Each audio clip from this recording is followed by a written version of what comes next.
Congratulations on the film, you guys. Thank you. Thank you. It is, I've been telling everyone, it's beautifully harrowing and devastatingly beautiful. How did you guys get attracted to making the film, to joining the cast?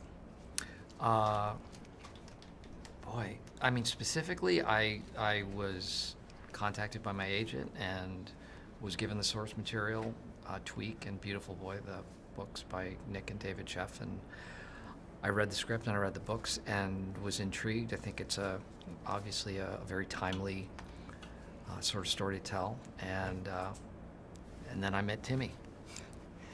And similarly, I just got the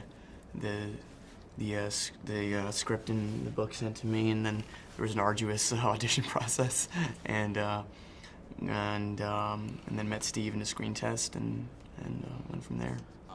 That is kind of quite intriguing, right? Combining two memoirs on one screenplay, right? And I think it worked brilliantly because it's told from two different perspectives, from the father and the son, right? How you guys are amazing. Your chemistry is wonderful. How did you guys prepare? We met with our director, Felix, for a couple of weeks before we started shooting, and I guess it was rehearsal, but it didn't really feel like we were rehearsing. It just felt like we were getting together and learning about each other and gaining a comfort level, and I think forming the nucleus of a family. And I think it worked. The more we got to know each other, I think the closer we continued to feel, and by the time we started shooting, there felt like there was a history between us. That's, I mean, I feel exactly that way, and if I could just say very quickly, like I just felt very taken in immediately by Steve, and like very well, I don't know, I got like dad vibes,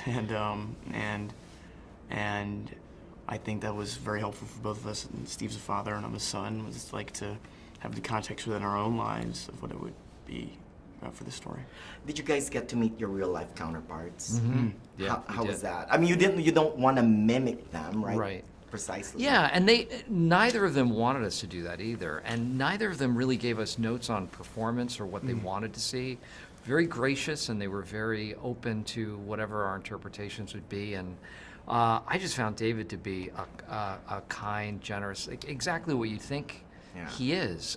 He's an incredibly loving dad, and that's the part that was most important to me, to see this man who's so soulful trying desperately to rectify the situation that really was out of his control. Right, exactly. In so many ways. What about Nic when you first met him? It was, well, I was obviously very nervous to meet him because I was playing him, and but as Steve said, I just felt a generosity of spirit and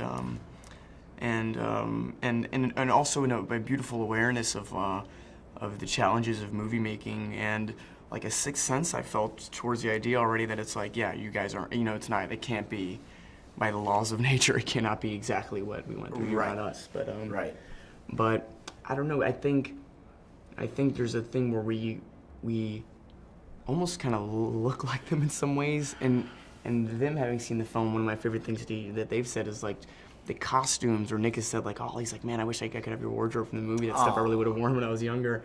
I feel like those aspects were really and the music, but really, honestly, it's also darkly hopeful. Yeah. And that's what you're trying to get at the end. And the ending is fantastic because you can feel that there's some sort of there's hope. Yeah. Thank you so much. Thanks. Thank you again. Thank you. Congratulations Really and good luck. Thank you. See you Thank guys. you.